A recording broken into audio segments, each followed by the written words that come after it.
Welcome to the channel. My name is Jay.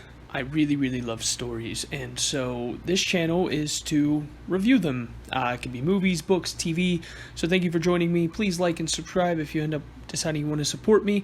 But today I do want to do my first video, and we're going to do it on a movie that I actually don't want to spoil how exactly I feel about it yet. I'm going to try to keep it as spoiler free as possible. But yeah, today we will be talking about, it's obviously in the title, The Batman.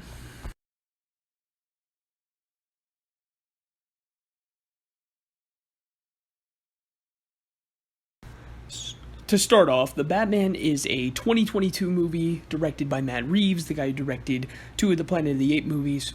It is beautifully shot. Let's start there. The cinematography on this movie is amazing. It feels like cinema. I'm a huge fan of the MCU. Unfortunately, one of the biggest complaints I have with the MCU is that too often lately it feels like it's too much green screen, too much CGI. It's not enough practical effects that I think it holds up over the test of time. And the Batman, none of that is present. It is very well shot, very well lit, very practical in a lot of the ways that I think more superhero movies especially should start taking up, especially due to the fact that, these need to be movies. I mean, these are our modern day mythos, our modern day mythology that one day is going to be looked back and people are going to think we actually thought these people existed, and I think that needs an air of cinema to it. It can't always just be CGI backgrounds and green screens, and I really love that the Batman decided to break the mold and go beyond that. Starting off even further is that I think I want to address some of the criticisms I've heard from this movie, one of which is that people feel like Bats doesn't get injured enough, which I do agree. That's actually my only criticism of the movie, is that I think Bats does walk off just a little bit too much damage in this movie, as well as the fact that it can be a little long for those with a shorter attention span. Personally, I love slow burns. Another example of a slow burn thing that I love is Daredevil. One of the greatest TV shows, probably the best thing MCU has put out, but that's for another day. No, the Batman is definitely a slow burn. If you are somebody who has a hard time getting into slow burns, I still recommend you watch it, but I don't think you're going to give it as high of a score as people who do like slow burn detective stories, which is a big thing this movie goes into. It goes deep into the detective side of Batman. This is the first movie where we get detective Batman. No jokes, no bullshit. It is detective Batman. We get to watch him go through the crime scenes. We get to watch him do all of that.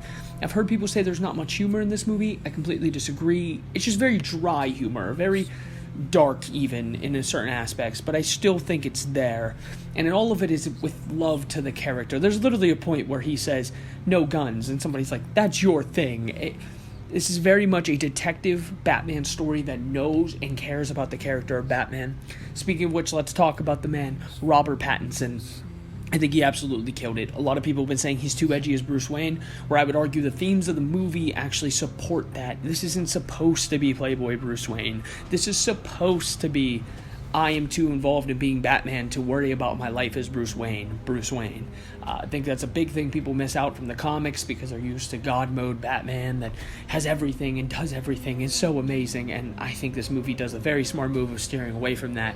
Bruce isn't running around hooking up with random girls. He's mission driven. He is the Batman only. Bruce almost doesn't even exist yet, because that is something in the comics where he went head deep into his mission and then eventually learned that playing Bruce Wayne helps because it can do things for people on a level that Batman can't. And I think it's amazing. So I think Robert Pattinson killed it. I do not want to hear a single thing from anybody saying he didn't. He did a phenomenal job, and I think he really captured what it means to be the Batman. And in the next movie, we'll get to see what it means to be Bruce Wayne. I do think there was one line in the movie where he talks to somebody and he's like, he says something right after a traumatic event that it just feels like he's very edgy. But I also understand why he said that and why he felt that way.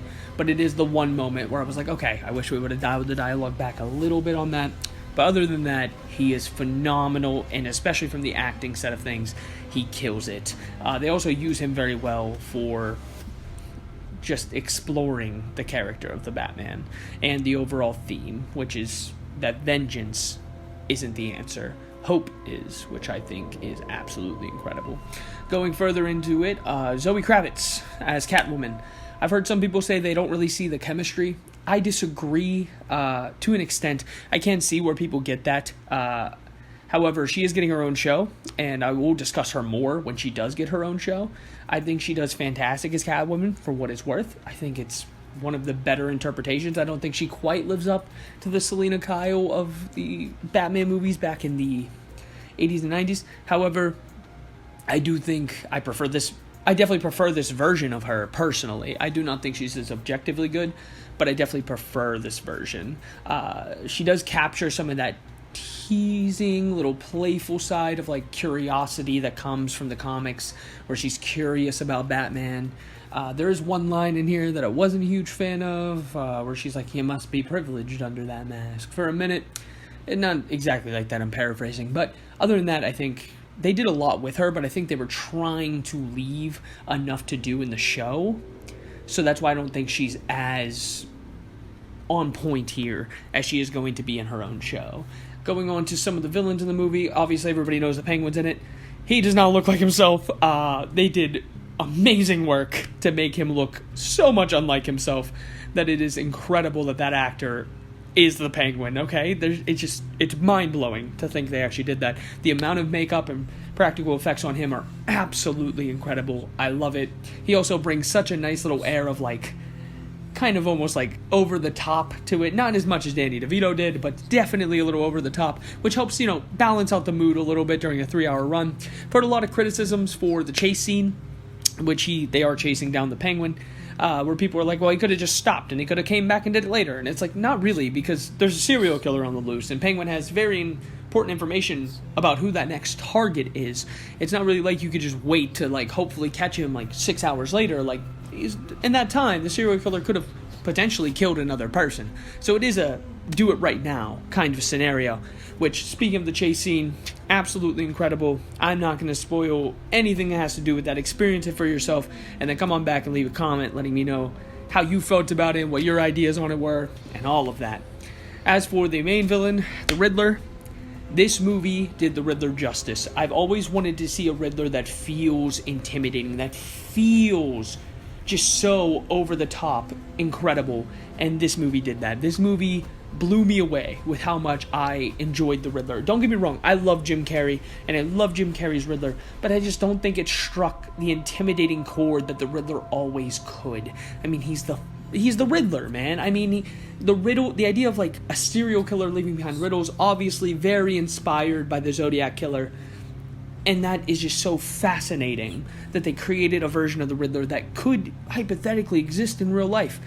And that makes it even more menacing. And the opening scene with the Riddler, I do not want to spoil it, but it is one of the greatest, like, butt-clenching, on the edge of your seat scenes I've seen in a superhero movie in general. But even in a lot of other movies, I think it takes a horror trope that we usually get and it subverts it a little bit to make it feel more gruesome and more riveting than it originally was. And honestly, I'm very, very happy about it. They do obviously throw in another villain that we're not going to talk about here. I know YouTube does have a interrogation scene up with that character. I'm glad that they kept it to a minimum. I am a little underwhelmed with the presentation of a certain sound he likes to make in the late scenes of the movie. I was kind of underwhelmed by that, but I have faith after the interrogation scene that other unnamed villain, you can find out for yourself, will be pretty good. I don't think he's going to live up to the previous iterations of the character. 2 in specific I'm thinking of, but we'll see. But back to the Riddler, very impressed. So absolutely impressed. And honestly, I'm just so excited to see more of him. I'm excited to see what Matt Reeves can do with this world. I think this is the perfect world for a Robin, especially given the theme of the movie being hope. I am hoping we get a Robin. You know, cool would be to finally see Dick Grayson get some love, who happens to be my second favorite character of all time, by the way. Please give us a Robin. Please give us Nightwing. I'm begging for it at this point. I also think this is very, very pleasant of a movie overall. I'm very excited that we got this movie. Is there the chance that Ben Affleck's Batman could have had a better solo movie? Maybe, probably, especially if Matt Reeves is at the wheel. I definitely believe that. But I think this is hands down the best movie since The Dark Knight. I think the only one that really rivals it is Logan. Logan is absolutely incredible. I might do a video on Logan in the future. Let me know if you'd like that. I would gladly do one. But to wrap up, I honestly think this is the best movie since The Dark Knight. I don't think it's better than The Dark Knight objectively. The Dark Knight also does have the better villain, in my opinion. I mean, Heath Ledger's Joker is just such an amazing demonstration of what you can do with comic book stories when you adapt them in a certain way, especially the villains, in a way that makes them intimidating and captivating and all of these things all at once. But yeah, so I think The Batman, second best movie in the last 15 years for all of comic books, being The Dark Knight and then It, followed by Logan. 9.5 out of 10, in my opinion. Please let me know if you disagree. I'm more than happy to have a healthy discussion down in the comment section. And thanks for watching. I really appreciate it. This is my first video, so please, like and subscribe, and hopefully you guys can bear with me as I go about this journey and continue to upload videos, because I really like stories, and I want to keep talking about them. So, thank you. Have a good day, guys, and stay safe.